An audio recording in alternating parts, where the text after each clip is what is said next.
ತೆಗೆದುಕೊಂಡು ಅಂದ್ರೆ 2, 3, 4 ಸೆಕೆಂಡ್ ತೆಗೆದುಕೊಳ್ಳುತ್ತೆ. ಅದೇ ರೀತಿ ನಾವು ಬಿಡುವ ಉಸಿರು ಅದಕ್ಕಿಂತಲೂ ಹೆಚ್ಚಿಗೆ ತೆಗೆದುಕೊಂಡು ಎರಡೂ ಈಕ್ವಲ್ ಇರೋದಿಲ್ಲ. ಏನು ರೀಸನ್ ಅಂದರೆ ಈ ನಾವು ತೆಗೆದುಕೊಳ್ಳುವಂಥ ಉಸಿರಿನಲ್ಲಿ ಆಮ್ಲಜನಕದ ಪ್ರಮಾಣ ಹೆಚ್ಚಿರುತ್ತೆ, ಅದು ಲೈಟ್ ಆಗಿರುತ್ತೆ. ಸೊ ನಾವು ಅದನ್ನು ಬೇಗ ಸೇಮ್ ಕ್ವಾಂಟಿಟಿಯನ್ನು ಬೇಗ ಒಳಗೆ ತೆಗೆದುಕೊಳ್ಳಲಿಕ್ಕೆ ಅನುಕೂಲ ಆಗುತ್ತೆ.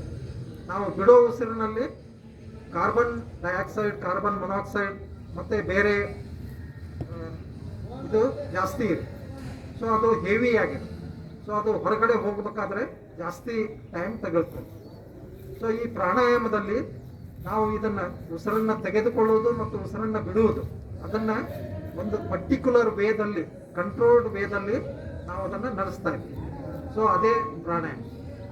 ಸೊ ಈ ಪ್ರಾಣಾಯಾಮದಲ್ಲಿ ಹಲವಾರು ಪದ್ಧತಿಗಳಿದ್ದಾವೆ. ಸೊ ನಾನೊಂದು 3-4 ಪದ್ಧತಿಗಳನ್ನು ಹೇಳಿಕೊಡ್ತೇನೆ. ಸೊ ಮೊದಲನೇದಾಗಿ ಭಸ್ತ್ರಿಕಾ.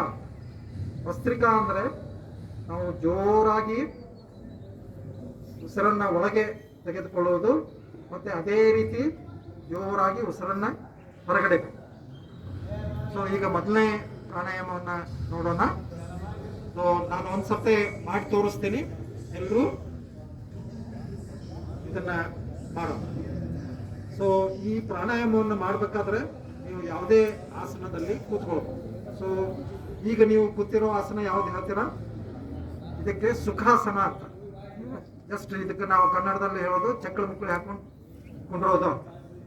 ಸೊ ಬೇರೆ ಆಸನಗಳಿತ್ತು, ಏನು ಪದ್ಮಾಸನ ಇದೆ, ವಜ್ರಾಸನ ಇದೆ, ಸೊ ಸಿದ್ಧಾಸನ ಅಂತ ಒಂದಿದೆ. ಸೊ ನಾನೀಗ ಮೇಲ್ಗಡೆಯಿಂದ ಫೋಟೋ ತೆಗೆದುಕೊಳ್ಳಿ ಮೇಡಮ್.